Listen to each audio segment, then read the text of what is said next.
Okay, so first you're just gonna go into your main setting menu on the main display screen here.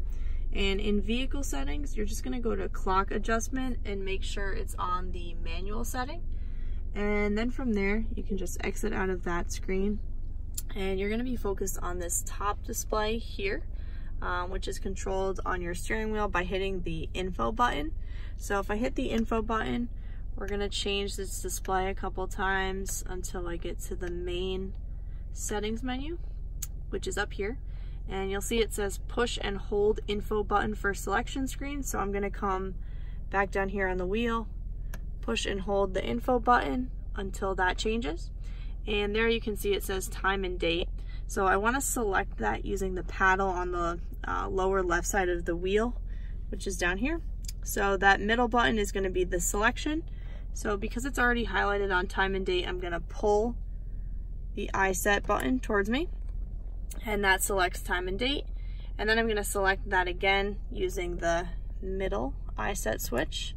So I pull that, and you'll see this screen changes up top.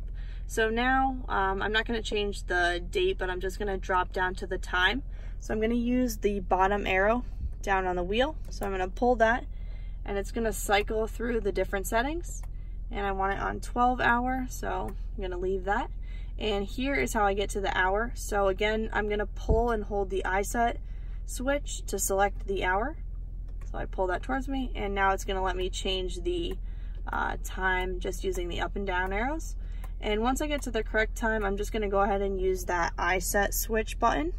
So I'm gonna pull that.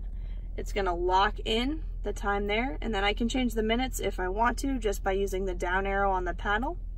That switches over. To change that, you're gonna pull the EyeSight switch button, and that lets you change the minutes. And then once you get to the correct time, you're just gonna use the EyeSight switch again, pull that towards you, it locks in. Now, before exiting the screen, we wanna actually save it. So I'm gonna use the down arrow on the paddle. So I pull that, and it lands on the set.